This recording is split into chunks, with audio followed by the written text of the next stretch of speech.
फटाफट cricket T20 विश्व cup की शुरुआत हो चुकी है। भारत बनाम पाकिस्तान मुकाबला 23 अक्टूबर को होने वाला है। इससे पहले अगर शुरुआत की बात करूं तो उलटफेर भरे मुकाबले से नामीबिया बनाम श्रीलंका का मैच हुआ, जहां श्रीलंका को शिकस्त मिली। लेकिन आज बात करेंगे भारत बनाम पाकिस्तान मुकाबले में भारत के गेंदबाजों की, और जानने की कोशिश करेंगे भारत के वो कौन से गेंदबाज हैं जो पाकिस्तानी बल्लेबाजों को आउट कर सकते हैं, परेशान कर सकते हैं। वो कौन कौन से गेंदबाज हैं जो भारतीय टीम में शामिल है और उनका वर्तमान में कैसा प्रदर्शन रहा, वर्तमान में उनका कैसा फॉर्म में है। और जिस तरह से उन्होंने ऑस्ट्रेलिया के खिलाफ और दक्षिण अफ्रीका के खिलाफ अभी हाल ही में जो T20 सीरीज खेली थी, होम सीरीज खेली थी, वहां पर उनका कैसा प्रदर्शन था, इन्हीं सब पर फोकस करेंगे और बहुत कुछ जानकारी दूंगा। भारत के एक एक गेंदबाज के बारे में वर्तमान स्थिति की बात करूंगा और उन्होंने अब तक क्या कुछ अचीव किया उसकी बात करूंगा, साथ ही साथ क्या संभावना है, इन्हीं सब पर बात करूंगा। बने रहें आप हमारे शो के साथ। बहुत बहुत स्वागत है आप सबका मेरे YouTube channel Shahid Azmi live पर। शुरुआत करते हैं और सबसे पहले बात करते हैं अक्षर पटेल की। सबसे मजबूत इस वक्त फॉर्म में चलने वाला भारत का गेंदबाज जो बेहद फॉर्म में है। उसका पिछला अगर कुछ मुकाबला देखें, पिछले जो T20 मैचेस उन्होंने खेले वहां पर उनके फॉर्म को देखें तो सारी कहानी साफ हो जाती है। अभी हाल ही में जो उन्होंने घरेलू T20 सीरीज खेली है, चाहे ऑस्ट्रेलिया के खिलाफ सीरीज खेली हो, दक्षिण अफ्रीका के खिलाफ जो T20 सीरीज खेली, वहां पर उनके प्रदर्शन की बात करें तो लाजवाब प्रदर्शन रहा। एक मुकाबले को छोड़ दें तो सभी मैचों में उन्होंने किफायती गेंदबाजी की और विकेट भी हासिल किए। पहला मुकाबला अगर इस सीरीज की बात करें, ऑस्ट्रेलिया के खिलाफ जो घरेलू सीरीज वर्तमान में खेली गई थी अभी हाल ही में, उसकी बात करें तो पहला मैच 20 सितंबर को खेलते हैं। 20 सितंबर को उस मैच में 4 ओवर की गेंदबाजी में महज 17 रन खर्च करते हुए 3 विकेट हासिल करते हैं 4.25 के इकोनॉमी रेट से। उसके बाद आगे बढ़ते हैं, अगले मैच की बात करते हैं तो वहां पर उन्होंने नागपुर में जो 23 सितंबर को मैच खेला था, वहां पर उन्होंने 2 ओवर में 13 रन खर्च करते हुए 2 विकेट हासिल किए थे। तीसरे मैच की बात करते हैं, 25 सितंबर को खेलते हैं, 4 ओवर की गेंदबाजी करते हैं, 33 रन खर्च करते हुए 3 विकेट हासिल करते हैं, 8.25 का इकोनॉमी रेट रहा था। ये 3 जो मैच खेले ऑस्ट्रेलिया के खिलाफ, तीनों में बेहद किफायती गेंदबाजी की। उसके बाद दक्षिण अफ्रीका के खिलाफ सीरीज खेली जाती, जो तीनों मैच उन्होंने खेले थे उनमें से एक मैच छोड़ दे तो दोनों मैचों में उन्होंने गेंदबाजी ठीक ठाक की थी। पहला मुकाबला कब खेलते हैं, 28 सितंबर को। उस मैच की बात करते हैं, वहां पर उन्होंने क्या कुछ किया था। 28 सितंबर को जब मैच खेलते हैं 4 ओवर की गेंदबाजी में महज 16 रन खर्च करते हुए 1 विकेट हासिल किया था। दूसरे मैच में उन्होंने 53 रन खर्च किए थे। इसी मैच का मैं शुरू से जिक्र कर रहा हूं, जो सबसे महंगा वहां पर उनकी गेंदबाजी का फिगर रहा था। उन्होंने 4 ओवर में 53 रन खर्च करते हुए 1 विकेट हासिल किया था, 13.25 का इकोनॉमी रेट रहा था। लेकिन उसके बाद अगला जो मुकाबला खेलते वहां पर सिर्फ 1 ही ओवर की गेंदबाजी करते, 13 के इकोनॉमी रेट से उन्होंने 13 रन खर्च किए थे, कोई विकेट उन्हें हासिल नहीं हुआ था। लेकिन अक्षर पटेल का वर्तमान में जिस तरह से फॉर्म चल रहा है, भले वो ऑस्ट्रेलिया की जमीन पर अब तक कोई T20 अंतर्राष्ट्रीय मैच नहीं खेला, यानी ऑस्ट्रेलियाई पिच, ऑस्ट्रेलियाई विकेट से वो T20 के लिहाज से वाकिफ नहीं है। उनके लिए नया नया जरूर होगा, लेकिन जिस तरह से उनका पिछले कुछ मैचों में फॉर्म हमने देखा, जिस तरह से उन्होंने मैच जीता और गेंदबाजी की, उनसे बहुत ज्यादा उम्मीद है। भारत के सबसे ज्यादा उम्मीद अगर किसी गेंदबाज से, उनमें से एक ये गेंदबाज है। दूसरे गेंदबाज की बात करते हैं, दूसरा गेंदबाज कौन है जो विश्व कप में खेलेगा, वो है रविचंद्रन अश्विन। रविचंद्रन अश्विन एक अनुभवी, एक्सपीरियंस वाला गेंदबाज है। उसने बहुत सारे मुकाबले उन्होंने खेले, बहुत से मुकाबलों में उन्होंने टीम को जीत दिलाई है। उनकी बात करें, उन्होंने अब तक T20 अंतर्राष्ट्रीय मैच, उन्होंने 59 T20 अंतर्राष्ट्रीय मैच अब तक खेले हैं। 59 मैचों के 59 इनिंग में उन्होंने 6.80 के इकोनॉमी रेट से उन्होंने 66 विकेट लिए हैं। उनका बेस्ट बॉलिंग फिगर 8 रन खर्च करके 4 विकेट लेना है और उन्होंने 1338 गेंदें उन्होंने अब तक फेंकी है T20 अंतर्राष्ट्रीय मैच में। उनका हाल ही में जो कुछ मुकाबलों का प्रदर्शन, उसकी भाई रोशनी डाले, उस पर भी रोशनी डाल देते हैं। उन्होंने जो कुछ मुकाबले खेले, खासतौर से 28 सितंबर को जब वो मैच खेलते हैं, दक्षिण अफ्रीका के खिलाफ खेलते हैं, वहां पर उन्होंने क्या कुछ किया था। 4 ओवर में 1 मेडन रखते हुए 8 रन खर्च किए हैं, कोई विकेट नहीं मिला, लेकिन उन्होंने बहुत ही शानदार गेंदबाजी की थी। 4 ओवर में सिर्फ 8 रन उन्होंने खर्च किए थे और कोई विकेट जरूर नहीं मिलता है, लेकिन उनकी किफायती गेंदबाजी थी। मेडन भी उन्होंने 1 फेंका था। उसके बाद अगला मुकाबला कब खेलते हैं, उन्होंने अगला मैच दक्षिण अफ्रीका के खिलाफ 2 अक्टूबर को खेला था। वहां पर उन्होंने 4 ओवर में 37 रन खर्च किए थे। उसके बाद तीसरा मैच खेलते हैं 4 अक्टूबर को, वहां पर 4 ओवर में उन्होंने 35 रन खर्च किए थे, कोई विकेट नहीं मिला था। यानी ये जो 3 मैच खेले थे, उन्होंने 3 मैचों की 3 पारियों में 12 ओवर की गेंदबाजी की है, 12 ओवर में 80 रन खर्च किए, लेकिन उन्हें कोई विकेट नहीं मिला। यानी जो तीनों दक्षिण अफ्रीका के खिलाफ उन्होंने मैच खेले, विकेट नहीं मिला। पहला मैच बहुत ही किफायती था, विकेट वहां नहीं मिलता। उसके बाद दोनों ओवर जो उन्होंने दोनों मैच खेले थे, एक में 9.25 के इकोनॉमी रेट से रन खर्च करते हैं, दूसरे में 8.75 के इकोनॉमी रेट से उन्होंने रन खर्च किए थे। रविचंद्रन अश्विन के बाद हम बात करते करते हैं अर्शदीप सिंह की, जो ऑस्ट्रेलिया की जमीन से वाकिफ नहीं। ऑस्ट्रेलिया के विकेट पे उन्होंने गेंदबाजी नहीं की, ऑस्ट्रेलिया के पिचों पे उन्होंने टी20 अंतर्राष्ट्रीय मैचों में गेंदबाजी नहीं की। उनके लिए नया नया अनुभव, विश्व कप होगा ऑस्ट्रेलिया में और पहला ही मुकाबला भारत बनाम पाकिस्तान का खेला जाने वाला है।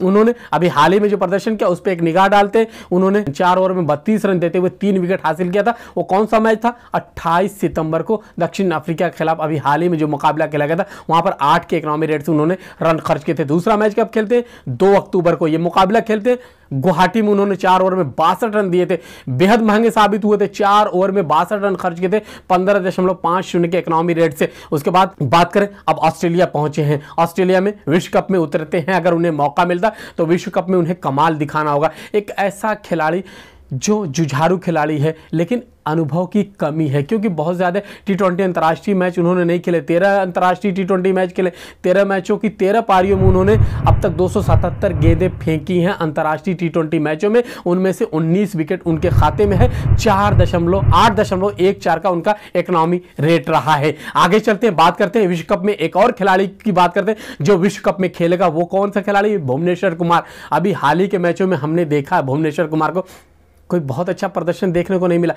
खूब रन लुटाए उन्होंने मैच में। हालांकि एशिया कप में कुछ बेहतर प्रदर्शन जरूर किया था, लेकिन अभी घरेलू सीरीज की बात करें वहां पर उन्होंने रन लुटाए हैं। अंतिम ओवर की गेंदबाजी जब उन्हें दी जाती है, खासतौर से 18 में 19वें ओवर में, तो उनके गेंदों पर उनकी ओवर में रन बने हैं। उन्होंने 20 सितंबर को हाल ही में जो ऑस्ट्रेलिया के खिलाफ सीरीज खेली थी, जो मैच खेला था, वहां पर बात करें तो 4 ओवर में 52 रन खर्च किए थे। 13 के इकोनॉमी रेट से कोई विकेट नहीं मिलता। उसके बाद अगला जो मुकाबला खेलते हैं वो कौन सा मैच? 25 सितंबर को खेलते हैं ऑस्ट्रेलिया के खिलाफ। 3 ओवर में 39 रन देते हैं, 1 विकेट उन्हें मिलता है 13 के इकोनॉमी रेट से। यानी जो हाल में 2 मैच खेले हैं वहां पर कुछ खास प्रदर्शन नहीं रहा। उन्हें अपने प्रदर्शन में सुधार करने की जरूरत है अगर ऑस्ट्रेलिया में कुछ कमाल करना है। भारत की कहीं ना कहीं कमान, जिम्मेदारी, गेंदबाजी की पेस की जिम्मेदारी उनके ऊपर है। मोहम्मद शमी के साथ उनको गेंदबाजी करनी होगी, अर्शदीप सिंह के साथ उनको गेंदबाजी करनी होगी, तो कहीं ना कहीं उनके ऊपर जिम्मेदारी है। हर्षल के साथ उन्हें गेंदबाजी करनी होगी, उन्हें कमाल करना होगा। उन्होंने अब तक तो कैरियर में, अपने टी20 अंतर्राष्ट्रीय कैरियर में उन्होंने जो मुकाबले खेले उसकी बात कर लेते हैं। 79 टी20 अंतर्राष्ट्रीय मैच खेले, 79 मैचों की 78 पारियों में उन्होंने 1637 गेंदें फेंकी हैं और इस दौरान उन्होंने 85 विकेट हासिल किए। उसमें से अगर बेस्ट बॉलिंग फिगर की बात करें, उन्होंने 4 रन खर्च करते हुए 5 विकेट हासिल किए थे। उनका इकोनॉमी रेट है 7.03 उनका इकोनॉमी रेट है। वहीं आगे बढ़ते एक और गेंदबाज की बात करते हैं जो विश्व कप में खेलेगा। वो कौन सा गेंदबाज? युजवेंद्र चहल। स्पिन गेंदबाज है, कमाल का गेंदबाज है।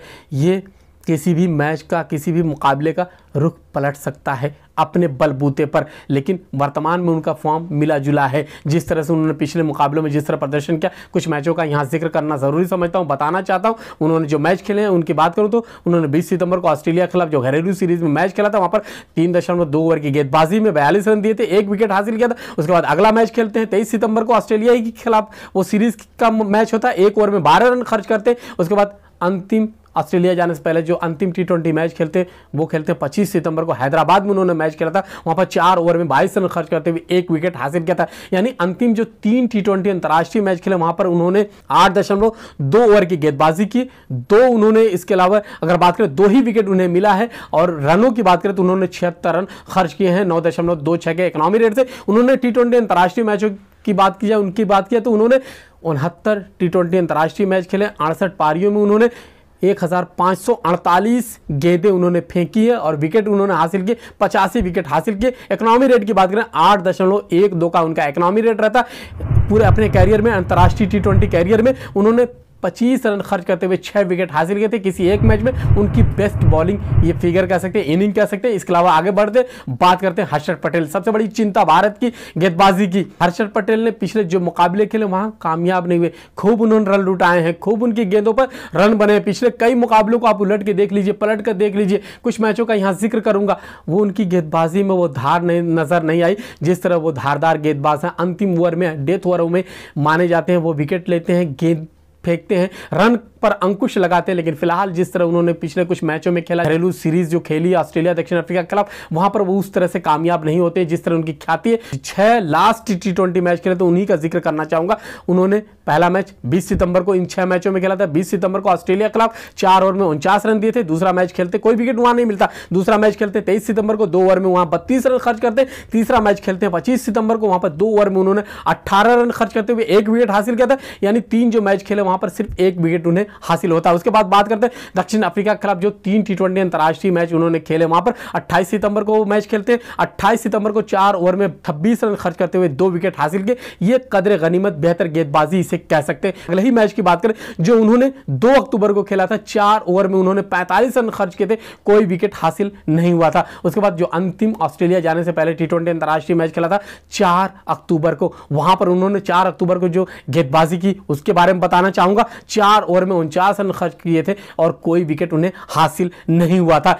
यानी उन्होंने 6 जो मुकाबले खेले वहां 20 ओवर की गेंदबाजी में 3 विकेट हासिल किए और रन उन्होंने 219 रन दिए हैं और उनका इकोनॉमी रेट 10.95 यानी तकरीबन 11 रन के इकोनॉमी रेट से उन्होंने रन खर्च किए हैं। उन्होंने अपने कैरियर में T20 कैरियर में क्या कुछ किया यह भी बताना चाहूंगा। 23 मैच उन्होंने खेले T20 अंतर्राष्ट्रीय मुकाबले में गेंदबाजी की है। उनमें 22 इनिंग में उन्होंने 457 गेंदें फेंकी हैं और विकेट उन्हें मिलता 26 विकेट उन्होंने हासिल किए हैं। 9.2 का इकोनॉमी रेट उनका रहा है। यानी कदरे महंगे साबित होते रहे, ज्यादा रन उनकी गेंदों पर बनते रहे, ये एक चिंता की बात है। विश्व कप में देखना होगा भारत की गेंदबाजी बेहतर होती तभी टीम आगे बढ़ेगी, क्योंकि भारत अब तक पिछले कई मुकाबलों में हमने देखा जो भी मैच जीते हैं, जो भी मुकाबलों में कामयाबी हासिल की, वो तमाम मैच भारत ने बल्लेबाजी के दम पर जीत हासिल की थी। हार्दिक पांड्या ऑलराउंडर गेंदबाज बल्लेबाज है, कई मैच अपने दम पर उन्होंने जिताए हैं। उनके बारे में बताना चाहूंगा। उनकी गेंदबाजी पिछले कुछ मुकाबलों की बात करूं तो उन्होंने 30 सितंबर को ऑस्ट्रेलिया के खिलाफ मैच खेला था उसकी बात करूंगा, क्योंकि मैं घरेलू जो सीरीज खेली गई थी ऑस्ट्रेलिया दक्षिण अफ्रीका उसी मैच की बात कर रहा हूं। फिर जिस तरह से उनका वर्तमान फॉर्म, इसी से हम अंदाजा लगा सकते हैं, क्योंकि जो अंतिम कुछ मैच खेलते हैं उसी से हम अंदाजा लगा सकते हैं वो किस तरह के फॉर्म में है। जो 20 सितंबर को उन्होंने मैच खेला था वहां पर उन्होंने 22 रन खर्च किए थे, कोई विकेट नहीं मिला था, 2 ओवर की गेंदबाजी उन्होंने की थी। अगला मुकाबला 23 सितंबर को खेलते, 1 ओवर में 10 रन देते, कोई कामयाबी हासिल नहीं होती। उसके बाद अगला मैच खेलते 25 सितंबर को, वहां पर 3 ओवर में उन्होंने 23 रन खर्च किए थे, कोई विकेट नहीं मिला था। यानी 3 जो मैच खेले थे वहां पर उन्होंने 6 ओवर में 55 रन दिए, कोई विकेट नहीं मिला। 9.16 के इकोनॉमी रेट से उन्होंने तीनों मुकाबलों में रन खर्च किए। उनके पूरे T20 अंतर्राष्ट्रीय कैरियर की बात करें तो उन्होंने 73 मैचों की 64 इनिंग में उन्होंने 1115 गेंदें फेंकी हैं और 54 उन्होंने विकेट हासिल किए हैं। 8.33 का इकोनॉमी रेट। उनकी बल्लेबाजी की बात कर लें, क्योंकि ये एक हर फनमौला ऑलराउंडर खिलाड़ी है, बल्लेबाज और गेंदबाज है। उन्होंने 73 जो मैच खेले T20 अंतर्राष्ट्रीय कैरियर में, उन्होंने 54 इनिंग में उन्होंने 989 रन बनाए। यानी यहां पर विश्व कप में वो 1000 रन पूरा कर सकते हैं, बिल्कुल बेहद करीब है 1000 रन बनाने में। 11 रन पीछे हैं 1000 T20 अंतर्राष्ट्रीय मैच में रन बनाने के लिए। उन्होंने 25.35 के औसत से रन बनाए हैं। उनका अगर बात करें स्ट्राइक रेट 149 के पास 148.49 का उनका स्ट्राइक रेट T20 अंतर्राष्ट्रीय मैचों में रहता है। यानी तेज तर्रार वो रन बनाने वाले खिलाड़ी हैं, शानदार बल्लेबाज हैं, शानदार गेंदबाज हैं। लेकिन विश्व कप का मंच होगा, वहां देखना होगा किस तरह का हार्दिक पांड्या प्रदर्शन करते हैं। एक और गेंदबाज जिन्हें अभी हाल ही में शामिल किया गया है, मोहम्मद शमी की बात करूंगा। मोहम्मद शमी ने कोई ज्यादा T20 अंतर्राष्ट्रीय मैच नहीं खेले, पिछले 1 साल में कोई भी मुकाबला नहीं खेले। पिछले विश्व कप से लेकर इस विश्व कप के दरमियान कोई T20 अंतर्राष्ट्रीय मैच नहीं खेले हैं। हालांकि उन्होंने IPL जैसे मंच पर शानदार गेंदबाजी की है। उन्होंने पिछले 4 एडिशन में शानदार गेंदबाजी की। 2 एडिशन ऐसे थे जहां पर उन्होंने 20-20 विकेट लिए, 2 एडिशन थे जहां पर उन्होंने 19-19 विकेट लिए। लेकिन इस दौरान T20 अंतर्राष्ट्रीय मैच कोई नहीं खेलते। पिछले विश्व कप में उन्होंने खेला था। अब इस विश्व कप में जसप्रीत बुमराह के चोटिल होने की वजह से, जो जसप्रीत बुमराह को बाहर जाने की वजह से उन्हें मुख्य टीम में शामिल कर लिया गया है और मोहम्मद सिराज को ले लिया गया है स्टैंड बाय के तौर पर। मोहम्मद शमी ने अब तक 17 T20 अंतर्राष्ट्रीय मैच खेले। इस दौरान कोई ज्यादा, पिछले अगर बात करें 1 साल में कुछ ज्यादा नहीं खेले, इसलिए उनकी वर्तमान फॉर्म के बारे में हम कोई अंदाजा या उसके बारे में बात नहीं कर सकते। लेकिन उम्मीद करेंगे जिस तरह IPL में वो शानदार प्रदर्शन करते आए, यहां पर भी ऑस्ट्रेलिया की जमीन पर भी वो बेहतर खेल सकते हैं। सिर्फ एक ही मुकाबला उन्होंने ऑस्ट्रेलिया की जमीन पर खेला, कोई ज्यादा उनका अनुभव नहीं है। लेकिन ऑस्ट्रेलिया में ये वर्तमान परिस्थितियां विश्व कप की होगी, उनके ऊपर काफी जिम्मेदारी होगी। भुवनेश्वर कुमार के साथ गेंदबाजी की जिम्मेदारी होगी, उनके पास अर्शदीप के साथ गेंदबाजी की जिम्मेदारी होगी, उनके पास हर्षल के साथ गेंदबाजी की जिम्मेदारी होगी। यानी एक मुख्य गेंदबाज के तौर पर उन्हें जिम्मेदारी संभालनी होगी। चलते चलते जो शामिल किए गए हैं स्टैंड बाय के तौर पर मोहम्मद सिराज की बात करें, वर्तमान जो सीरीज खेली गई थी वहां पर सिर्फ एक मैच उन्हें खेलने का मौका मिलता है और दक्षिण अफ्रीका के खिलाफ जो मैच खेला था 4 अक्टूबर को, अंतिम जो T20 मैच खेला था वहां पर उन्होंने 4 ओवर की गेंदबाजी में 44 रन खर्च किए थे, कोई विकेट हासिल नहीं हुआ। अब तक अपने अंतर्राष्ट्रीय T20 कैरियर में उन्होंने 6 ही T20 अंतर्राष्ट्रीय मैच खेले, 6 मैचों की 6 पारियों में 5 विकेट हासिल किए, 10.54 का उनका इकोनॉमी रेट रहता है। कोई बहुत अच्छा इकोनॉमी रेट नहीं है, लेकिन उन्होंने वर्तमान पिछले कुछ सीरीज की बात करें, अभी हाल ही में दक्षिण अफ्रीका के खिलाफ जो एक दिवसीय सीरीज खेली गई थी वहां पर वो मैन ऑफ द सीरीज रहते, बेहतरीन गेंदबाजी करते, 5 विकेट हासिल करते। वर्तमान फॉर्म को शायद सिलेक्टरों ने देखा होगा और उन्हें स्टैंड बाय के तौर पर टीम में शामिल किया गया। ये भारत की गेंदबाजी, जो मैंने सारे जो गेंदबाजों की बात करी जो विश्व कप में भारतीय टीम का हिस्सा हो सकते हैं, यानी जिन्हें टीम में शामिल किया गया, जो ऑस्ट्रेलिया में इस वक्त मौजूद है, उनकी मैंने बात की है। और जो सारे गेंदबाजों की मैंने बात की है, आपने भी सुना, आपने भी देखा, उनके रिकॉर्ड्स को आपने भी देखा, सुना, पढ़ा, तो कहीं ना कहीं कह सकते हैं इन सब पे जिम्मेदारी है। लेकिन कहीं ना कहीं कमी खलेगी। किसकी कमी खलेगी? जसप्रीत बुमराह की कमी खलेगी, उस ऑलराउंडर की कमी खलेगी जो जख्मी हो चुका है, यानी वहां पर रविंद्र जडेजा की कमी खलेगी जरूर। लेकिन जो टीम में वर्तमान गेंदबाज है उन्हें पूरी तरह से अपने जो पिछला माजी में जिस तरह उन्होंने प्रदर्शन किया था, जो उनका पीछे फॉर्म था, उसको ढूंढना होगा, तलाश करना होगा और पहले मैच में 23 अक्टूबर को भारत बनाम पाकिस्तान जो मैच होगा